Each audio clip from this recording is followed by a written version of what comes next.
Vindas a todos os amados que vieram adorar a Deus. Viemos aqui com esse propósito. Não é? Este não é um encontro social, este não é um lugar de encontro de pessoas, mas um lugar onde viemos encontrar a Deus. Os louvores atraem a presença de Deus. E nós, com o nosso coração, com o nosso desejo, abrimos essa comunhão com o Pai. E o Senhor se alegra porque o que mais nós podemos dar a Deus é tempo. Eu sempre digo isso. Há um equívoco nos nossos dias de que a igreja é um sinônimo de atração mercantil, financeira. Deus não precisa das coisas materiais. Deus quer tempo da nossa vida. Sabe, nós temos aqui nessa vida que separar um tempo e oferecer a Ele. Sabe, você pode separar e dizer assim: Deus, a Ti levanto este culto, esta adoração, e esse tempo eu separo para o Teu louvor, para Te ouvir. E, acima de tudo, não façamos nenhum altar fora disso. Não há homem, não há aqui nenhuma imagem, não há aqui ninguém que mereça honra. Nada. Toda a honra desta adoração é feita a Deus. Se vocês levantarem qualquer objeto de honra aqui, perde-se totalmente o sentido da nossa devoção. Então, quero conduzi-los a Deus. E Deus está muito perto de nós. Está muito próximo de nós. E toda vez que nós o invocamos, Ele se manifesta, Ele faz presente. E, acima de tudo, estamos reunidos aqui num grupo de pessoas, mas cada um de nós teremos uma visitação especial, algo especial com Deus, que é o que nós queremos. Nós não queremos algo coletivo. Nós queremos algo pessoal com você. Você sairá diferente daqui se Deus estiver em contato com você, uma visitação com você, falar ao teu coração de alguma forma neste lugar. Eu os convido a ouvir a palavra de Deus. Não tenho para vocês um discurso, não tenho para vocês uma filosofia, não tenho para vocês uma experiência pessoal. O que eu tenho é apenas ser um canal de Deus para pegar a palavra, ler para vocês e, dentro dessa palavra, aplicá-la no nosso coração, pelo Espírito do Senhor, a cada uma das nossas necessidades. Eu não conheço a necessidade de ninguém. Possivelmente conheço a vida de um ou outro, mas não conheço a intimidade de ninguém. Não sei o que você está precisando hoje, mas eu tenho uma confiança de que a palavra trará ao teu coração algo pessoal para você, para a tua vida.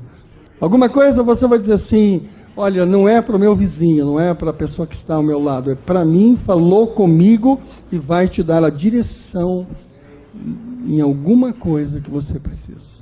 Deus abriu o meu coração para o livro de Crônicas, segundo livro de Crônicas. São duas histórias importantes no tempo de Israel, que servem como base da nossa mensagem. Fiquem sentadinhos. No capítulo 20 deste livro de 2 Crônicas, que está no Antigo Testamento, nós conhecemos a história de Josafá. E sucedeu que depois disso, os filhos de Moabe e os filhos de Amon, e com ele alguns outros amonitas, vieram a peleja contra Josafá. Então vieram alguns que deram aviso a Josafá, dizendo: vem contra ti uma grande multidão da além do mar, da Síria, e eis que já estão em Atzon-Tamar, que é em Gedi. Então Josafá temeu e pôs-se a buscar ao Senhor, e apregoou o jejum em todo Judá. E Judá se ajuntou para pedir socorro ao Senhor. Também de todas as cidades de Judá vieram para buscarem ao Senhor. E pôs-se Josafá em pé na congregação de Judá e de Jerusalém, na casa do Senhor, diante do pátio novo. E disse: Ah, Senhor Deus de nossos pais, porventura não és tu Deus nos céus? Pois tu és dominador sobre todos os reinos das gentes, e da tua mão há força e poder, e não há quem te possa resistir. Porventura, Deus nosso, não lançastes tu fora os moradores desta terra, de diante do teu povo Israel, não adestes à semente de Abrão, teu amigo, para sempre? E habitaram nela, edificaram nela um santuário ao teu nome, dizendo: se algum mal nos sobrevier, espada, juízo, peste, fome, nós nos apresentaremos diante desta casa e diante de ti, pois teu nome está nesta casa, e clamaremos a ti na nossa angústia, e tu nos ouvirá e livrarás. Agora, pois, eis que os filhos de Amon e de Moabe, os da montanha de Seir, pelos quais não permitistes que passasse Israel, quando vinham da terra do Egito, mas deles se desviaram e não os destruíram, eis que nos dão apago, vindo lançar-nos fora da tua herança, que nos fizestes herdar. Ah, Deus nosso, porventura não os julgarás? Porque em nós não há força perante essa grande multidão que vem contra nós, e não sabemos nós o que faremos, porém os nossos olhos estão postos em ti. E todo Judá estava de pé perante o Senhor, como também as suas crianças, as suas mulheres e os seus filhos. Então veio o Espírito do Senhor no meio da congregação, sobre Jaziel, filho de Zacarias, filho de Benaía, filho de Jeiel, de Matanias, levita, e os filhos de Asaf. E disse: dai ouvido todo Judá, e vós, moradores de Jerusalém, e tu, ó rei Josafá, assim o Senhor vos diz: não temais, nem vos assusteis por causa desta grande multidão, pois a peleja não é vossa, senão de Deus. Que o Espírito de Deus digne-se abençoar a leitura dessa santa e bendita palavra, e nos dá um recado santo a cada um de nós aqui. Em nome do Senhor Jesus, digam amém. Amém. Deus havia dado a Israel este lugar. Era um lugar dado por palavra profética. Deus tirou as pessoas que estavam ali e entregou para Israel. Era presente. Israel ali organizou e principalmente implantou ali a adoração ao grande Deus, levantou altares, e ali todo o povo de Israel, durante aquele tempo, louvava, adorava a Deus. Mas houve um tempo da história de Israel, no tempo deste rei Josafá, que aquele povo que havia sido tirado dali, aquele povo que havia sido colocado para fora, se unem com outros inimigos e se levantam contra Israel. E era um povo tão numeroso, e era uma situação assim tão agravante, que não só Josafá, mas todo o povo temeu pela perda daquela bênção. A palavra de Deus diz que ele põe o povo em pé, mulheres, crianças, e de pé então buscam a Deus, não cobrando de Deus, mas acima de tudo, confirmando a palavra que já havia sido profetizada a eles. E ele diz essas palavras que nós acabamos de ler. São palavras não de sabedoria, mas palavras de alguém que está aflito e que está agora pedindo a confirmação daquilo que Deus havia dado. E ele diz: porventura não és tu Deus dos céus? Não és o dominador sobre todos? Porventura o nosso Deus não lançaste fora essas pessoas? E agora eles voltam e retornam. E ele começa então a dizer: Deus, nós clamamos a ti na nossa angústia, e sabemos que o Senhor nos ouvirá. E no versículo 12 ele diz: estou certo que o Senhor julgará esses, Estou certo de que haverá força perante essa grande multidão que vem contra nós. E, quanto a nós, nossos olhos estão postos em Ti. Sabe, uma das coisas que nós aprendemos de Deus é isto. É que na hora da aflição, das dificuldades, da luta, é hora de estar de pé. É hora de se pôr em pé. Acontece conosco o oposto disso. As lutas, as dificuldades, os espantos, elas nos derrubam. Elas nos destroem. As pessoas se afastam de Deus.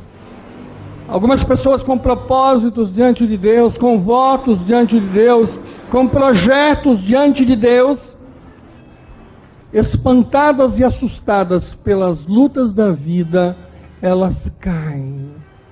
O exemplo de Josafá, acima de tudo, é esse. Ele se põe de pé diante de Deus e coloca de pé toda a sua congregação.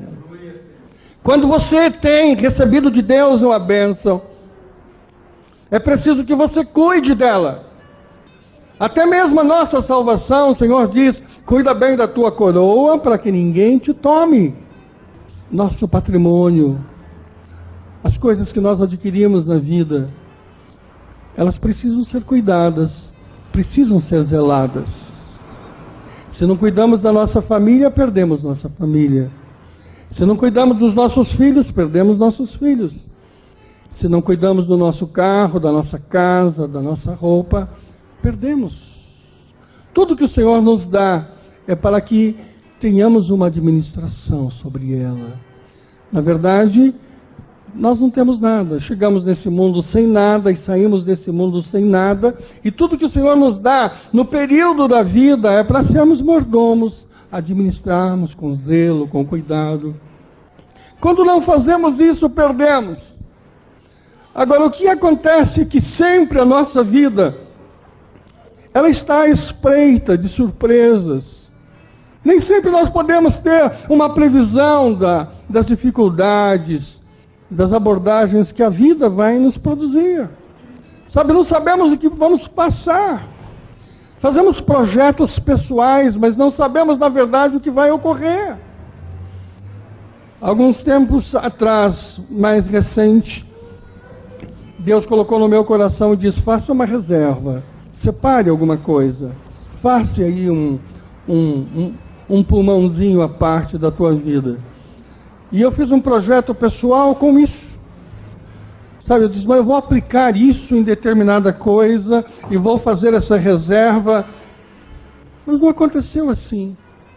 O que aconteceu foi um período de dificuldade mesmo. O que aconteceu foi um período de dificuldades na empresa.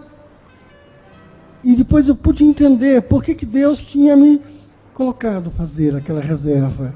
Aquela reserva foi, na hora mais aguda da minha vida, o lugar onde eu pude buscar a minha provisão e equilibrar naquele momento difícil.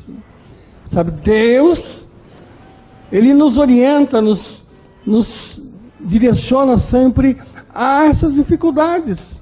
As dificuldades não é coisa de pecado, as dificuldades não é coisa de um mundo vil, as dificuldades são próprias. Essa caminhada é um deserto. Às vezes falta água, às vezes o pão, uma dificuldade aqui, outra lá. É próprio de uma caminhada na vida. Homens ricos e pobres, mulheres, todos, em todas as classes sociais, econômicas, elas têm altos e baixos. Se a tua vida está baseada apenas em bons momentos, se a tua vida está baseada apenas em situações assim vantajosas, então você está equivocado em relação à realidade da vida. Todos nós estamos sujeitos. Eu me lembro dos meus 20 anos, tinha vitalidade no meu corpo, tinha saúde no meu corpo, tinha disposição. Os anos chegam, a vitalidade não é a mesma, a força não é igual, o tempo passa. Ontem fui orar para uma pessoa enferma e conheci essa pessoa há 30 anos atrás. E era uma pessoa assim especial. E quase que não a reconheci ontem quando cheguei ao apartamento onde ela estava e eu fui orar. E quando olhei para a pessoa, eu não tive coragem de dizer, mas pensei comigo, os anos, 30 anos, se passaram na vida dessa pessoa e marcaram sua vida. Sabe, a vida deixa estas marcas. E agora essa mulher, assustada por uma enfermidade cruel que chegou de forma imprevisível, desesperada, abandonou a Deus há 20 anos por uma besteira, por uma bobagem, por um mal entendido. 20 anos que ela se afastou, nunca mais entrou numa igreja, nunca mais cantou um hino, nunca mais invocou o Senhor, nunca mais fez uma oração, sabe? Cancelou a sua vida. E é uma das pessoas mais ricas de Cuiabá hoje. Eles têm mais de 10 supermercados em Cuiabá. E nesses 20 anos, ela se tornou a presidente desse grupo. Ficou muito rica. E qual foi a surpresa? Que a sua filha, agora formada, a alegria da sua vida, o orgulho da sua vida, desenvolveu um tumor no cérebro. E eles, desesperados, na alegria da vida, os netinhos chegando, ela se lembrou de Deus e lembrou de mim. Ligaram de Cuiabá antes de ontem e disse: por favor, peço por misericórdia que o pastor possa orar pela menina que está em estado terminal. E ontem, quando eu fui ver essa senhora, eu disse: não vim ver a enferma, eu vim ver você. 30 anos depois, eu estou aqui diante de você. E no primeiro momento foi interessante, porque a enferma não estava lá, ela estava por chegar.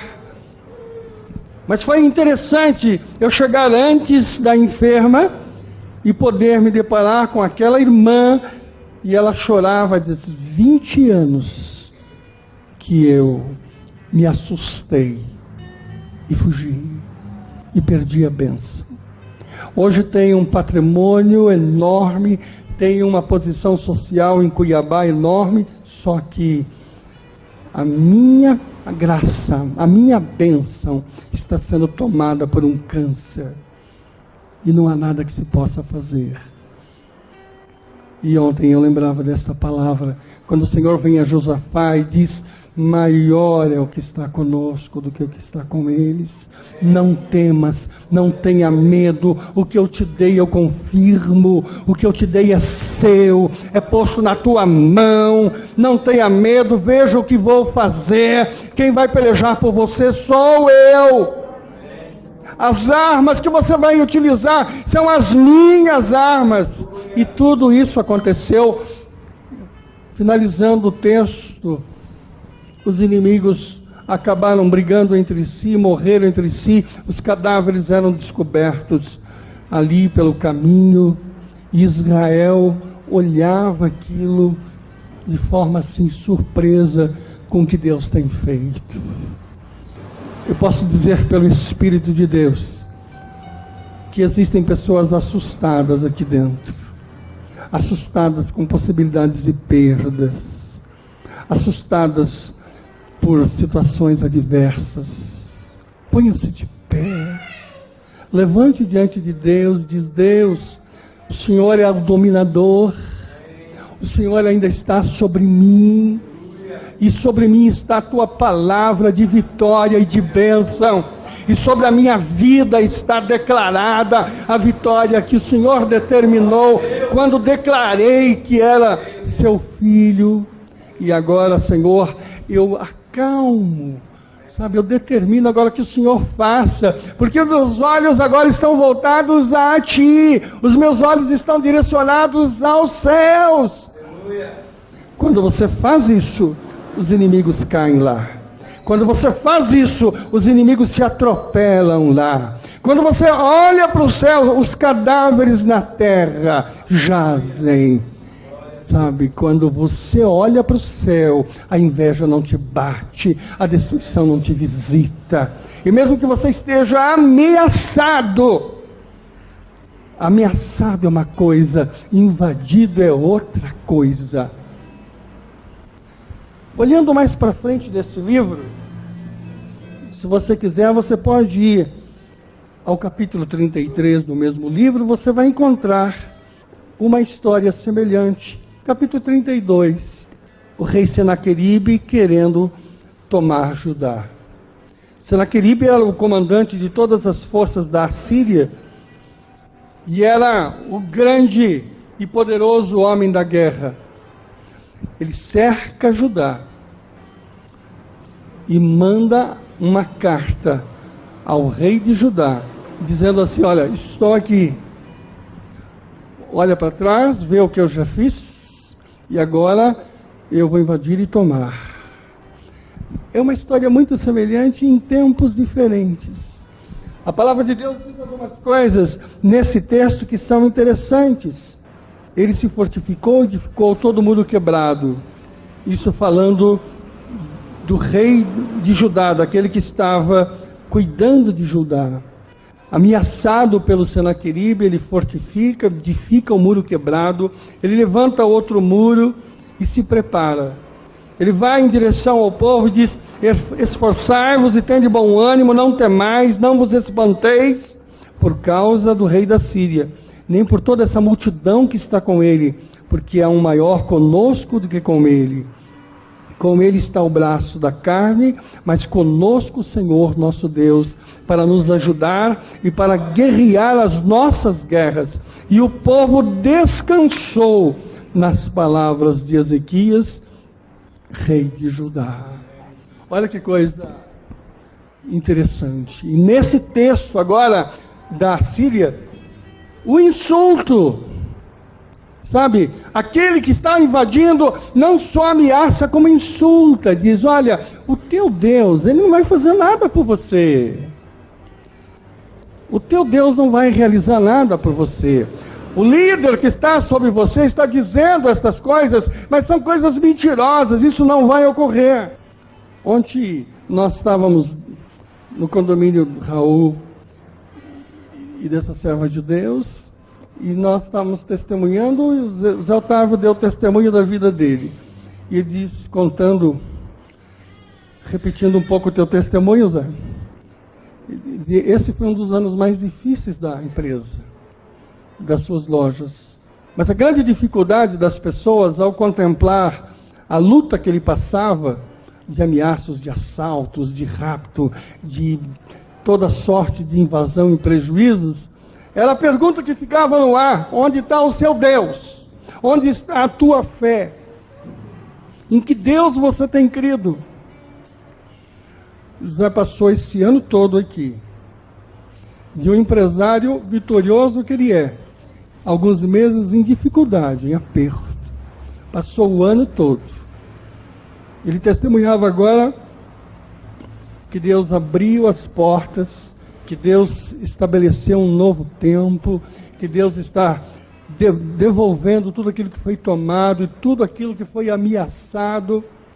Mas esse tempo todo, todas as lojas abertas, períodos difíceis de entrada de clientes, de situações concorrentes, uma coisa ele aprendeu: de que o Deus dele estava no lugar certo, não saiu de lá, estava lá para abençoá-lo, estava lá para ajudá-lo, e mesmo nas horas de dificuldade, ele foi sustentado, guardado, e todas as coisas agora estão contribuindo no sentido de que seja ressarcido todas as bênçãos que por um momento fora lhe tirado. Quando você está diante disso, o diabo cochicha no teu ouvido: onde está o teu Deus? Quando perdi meu filho Leandro, a coisa que eu mais ouvia do diabo no meu ouvido era isso: cadê o teu Deus? Um dia, não satisfeito com isso, ele manda uma pessoa que para na minha frente, sem me conhecer, olha para mim e diz assim: cadê o teu Deus? Se meu Deus está no céu, o meu filho está com Deus. E eu quero andar direitinho nessa vida para um dia estar sentado com o meu filho ao lado de Deus. E o que aconteceu? Em absoluto, não tira a minha fé, nem minha alegria, nem meu gozo de servir a Deus. Vou ter saudade, mas não vou ter nenhum tipo de desespero, nenhum tipo de angústia, nenhum tipo de revolta, porque eu sei em quem tenho crido, eu sei que Ele é poderoso para me levar até as melhores condições. Você tem sido ameaçado, você tem sido ameaçado por desemprego, você tem sido ameaçado por ignorância, por esquecimento. O tempo da tua vida tem passado, o teu negócio patina, os teus projetos não ocorrem, sabe, os desejos do teu coração às vezes ficam aí, por hora, sem uma realização plena daquilo que você quer. Não temas, olha para o céu, confia em Deus, estabelece com Deus uma confiança. Deus, eu sei que no teu tempo todas as coisas estarão revertidas. O Senhor se alegra quando você confirma a tua fé. Não seja apenas um crente de bons momentos, um crente de bons ventos, um cristão de boas horas. Aprenda que essa vida, a realidade dessa vida, assim é. Sabe, aprenda a confiar no Senhor. Aprenda a estabelecer com Deus que Ele está presente, todos os teus planos estão abertos e o Senhor haverá de confirmar todos eles. Mas tira do teu coração o temor, tira do teu coração essa dúvida, tira do teu coração essa posição tua de murmuração e de um crente permanentemente instável. Deus quer que você reverta isso. Essa é a tua mudança. A vitória é estabelecida para aqueles que confiam. Nem Josafá, nem no tempo de Senaqueribe, Israel deixou de acreditar na palavra do Pai. No tempo de Senaqueribe, a palavra de Deus diz que Israel descansou. Descansa, querido. Repousa. Deita no teu travesseiro e durma. Ninguém porá a mão sobre as tuas coisas. Ninguém colocará a mão sobre um cabelo sequer. Ninguém fará absolutamente nada que tire você da bênção e da graça de Deus. Descanse, que o Senhor vai te dar sempre o melhor. O Senhor vai confirmar aquilo que Ele já te deu. Ele vai guardar. Estabeleça no teu coração o desejo de servir a Deus. Apesar da luta, da dificuldade, estou aqui, Deus, estou pronto, quero servir, quero ajudar. Sabe, não fuja, não abandone a tua fé por ventos contrários. Não tem coisa mais triste na vida de alguém que represente isso. Qualquer vento contrário, a pessoa desaparece da presença de Deus. Deus tem respostas rápidas. Quarta-feira passada nós oramos para aquele jovem que está sentado ali atrás. Como é que é teu nome, filho? Isso, é? Ronaldo. Então, Ronaldo chegou aqui quarta-feira passada, ou na outra quarta-feira, né? Chateado, arrasado, perdido. Algumas coisas tinham sido tiradas da vida dele. Ele entrou pela primeira vez, ouviu a palavra, domingo ele apareceu. Eu disse, ué, minha ovelhinha da quarta-feira vindo no domingo, ele disse, vim porque fui abençoado. As coisas que foram me tiradas me foram devolvidas. A família que parecia destruída, um sinal de reconstrução, um sinal de bênção. Como eu gosto de ouvir isso. Como é gostoso você poder ouvir isso. Você pode ter trazido para cá hoje uma história de desgraça, mas eu te devolvo uma história de vitória. Você pode ter trazido para cá a amargura de um farto. Você pode ter trazido a tristeza de um acontecimento, mas Deus reverte e produz uma quarta-feira abençoada de resposta à tua vida.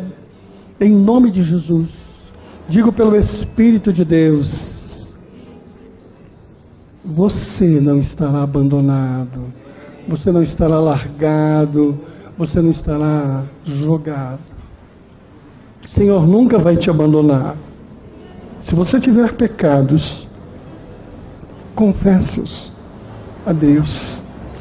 Vá a Deus e diz: Deus, posso me lembrar de coisas que fiz, que sei que te entristeceram.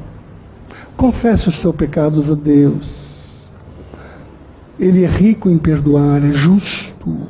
O nome do Senhor é justo e verdadeiro. Ele perdoará os teus pecados, as tuas murmurações. Ele perdoará as coisas que você fez que entristeceu o Espírito do Senhor. Ele tem amor para isso. Ele tem amor suficiente para isso. Ele tem amor para esquecer esses últimos 10 anos da tua vida. Ele tem amor para esquecer os últimos 3 meses da tua vida, os últimos 10 dias da tua vida. Ele tem amor para esquecer tudo que você fez na vida toda de errado. Ele tem o poder de esquecer isso, mediante perdão, e dizer assim: deixa comigo, que os cadáveres você encontrará amanhã jogado. Você passará. Uma coisa bonita nesses textos é que quando os cadáveres foram encontrados, havia muito despojo. E o povo de Israel, de invadido e perdido, se enriqueceram com os despojos daquela situação. Não que você vá viver na miséria dos outros, nem da derrota dos outros. Mas eu quero dizer para você que desse período miserável, desse período infeliz da tua vida, haverá bênção e prosperidade sobre você, haverá uma mudança total da tua vida, e em vez de espírito de miséria, haverá espírito de prosperidade, espírito de bênção. Em vez de sensação de derrota, de humilhação, um tempo de vitória e de bênção. Quem te promete isso não é esta igreja, não é esse pastor, nem é uma prédica, não é uma palavra para ficar enchendo a tua bola aí e trabalhando a tua cabeça na direção de uma visão otimista, não. Quem diz isso é a palavra de Deus. E a palavra de Deus tem caráter para confirmar, para ser verdadeira sobre a tua vida. É Ele que promete, que não é esta igreja, não é esse pastor, mas é essa palavra que percorre milhares e milhares de anos. É ela que dá a você a confirmação disso que você vive esquecendo, mas que Ele te lembra: não temas, porque te faço vencedor. Você ia tomar atitudes contra os inimigos, não tome. Cale a boca e fique em pé, esperando. Você ia fazer determinadas coisas, ia tomar determinadas atitudes, não faça nada. Aborte qualquer coisa que você tenha colocado como projeto.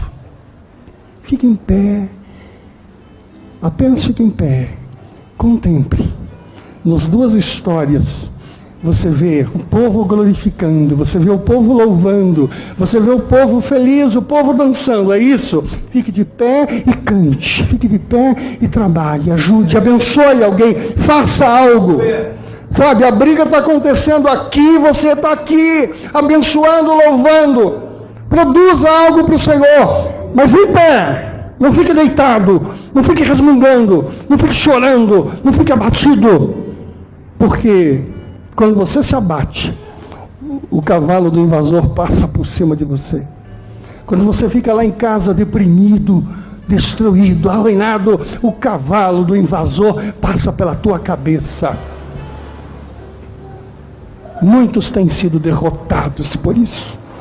Muitos servos de Deus, brilhantes homens e mulheres, foram derrotados pelo medo, pelo temor, pelo tremor, pela falta de confiança em Deus e em si próprio. Levante e fique de pé, cante com toda a força. Olhe para esse texto nos dois, você vai ver o exemplo. Eles abriam os pulmões e louvavam a Deus. Quanto mais o perigo, mais louvor. Quanto mais ameaças, mais louvor. E quando algum Senaqueribe da vida te entregar uma carta te ameaçando, você pega a carta e diz: diabo dos infernos, eu tenho poder para ser abençoado.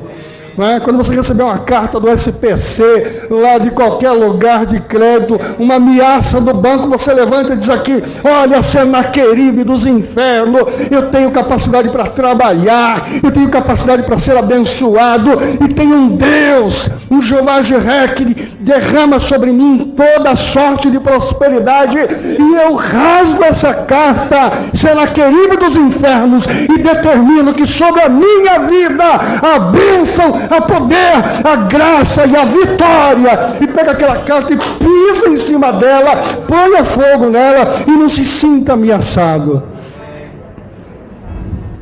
Uma irmã chegou com uma conta de luz vencida e disse: pastor, vai cortar amanhã. Eu disse: você acha? Aí disse: eu acho. Então vai cortar mesmo. Talvez vai até antecipar. Você vai voltar para casa, vai chegar lá, a luz está cortada. Tem crente assim. Agora, se você pega aquilo ali e diz: em nome de Jesus, eu não aceito essa humilhação. Deus, a tua palavra me dá essa vitória. Eu não aceito essa invasão. Eu não aceito esta contrariedade. Eu não permito isso na minha vida. Em nome de Jesus, eu rejeito. Olha, vai vir alguém mandado pelo Senhor de algum lugar e a tua conta vai ser paga em tempo. Glória a Deus. Agora, qual tem sido a tua postura diante dessas situações de derrota? Desânimo? Batimento? Cavalo do inimigo vai passar por cima de você. Não adianta a palavra se você não toma posse. Isso não é provérbio chinês. Isso aqui não é conceito oriental da Seichonuye. Isso é palavra do Deus Altíssimo. Diga assim: eu recebo. Quem não recebe diz assim: eu não recebo, estou em dúvida. Mas se você tem fé, você diz: eu recebo para minha vida. Já começa a mudar a partir de agora. Amém? Glória a Deus. Essa é a palavra de Deus. Glória a Deus.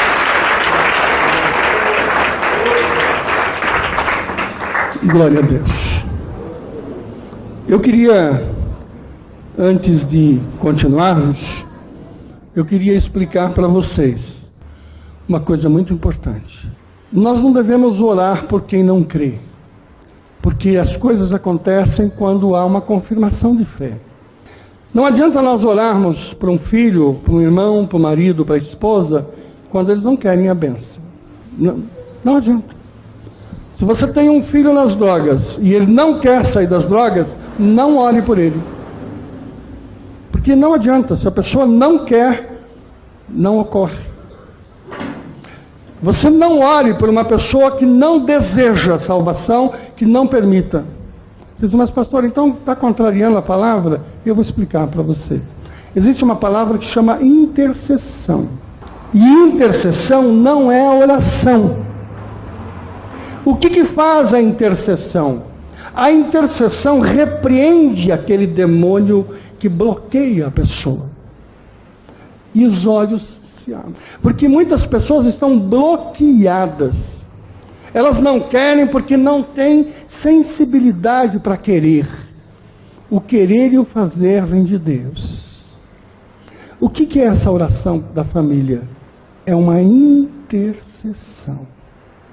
Quando você ora pela tua prima, que não quer nada com Deus, você não ora, você interceda. Porque quando você intercede por ela, os olhos dela são abertos. E aí então, você vai falar de Deus, ela ouve. Quando você vai fazer uma visita, Não adianta você orar por quem você vai visitar. Interceda por quem você vai visitar, para que quando você chegar, ela esteja receptiva a você e à palavra de Deus. Vocês entenderam isso? A oração da família tem feito grandes milagres no nosso meio. Grandes milagres. Nós vamos um dia testemunhar tudo que foi feito através dessa intercessão. Se você for orar, então ore por alguém que está abençoado, na graça, em paz, feliz. Apenas você vai dizer assim: graças te dou por essa vida abençoada da minha família. Então você ora mesmo. Mas se você tem alguém na tua família que está com problema, mas que tem um coração endurecido, que os olhos estão fechados, que não tem sensibilidade nenhuma para receber, que está bloqueado, então você ponha o nome aqui e interceda e diga: em nome de Jesus, eu intercedo por aquela vida, para que por esta intercessão, esses olhos sejam abertos e sejam liberados, né?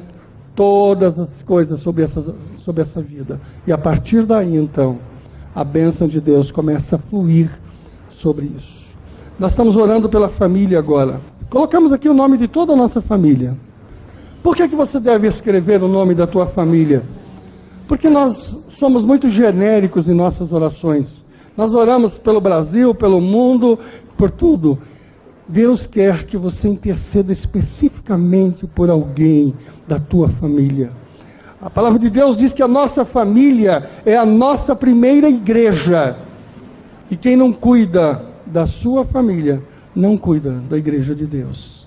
Então põe o teu nome aqui, e põe o nome de toda a tua família aqui, sabe? E decida entre interceder e orar.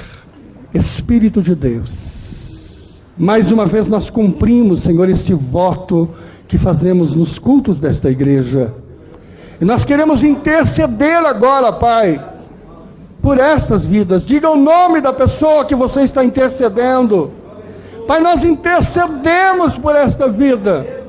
Determinamos sobre eles graça, unção e poder. Determinamos, Senhor, sobre eles, Pai, nenhum domínio das trevas, nenhuma força do mal. Sobre eles salvação, Pai. E depois da salvação, dá-lhe prosperidade e vitória a cada dia dessa vida. Nós confiamos nisto, em nome de Jesus. Amém. Diga amém. Amém. Glória a Deus. Glória a Deus.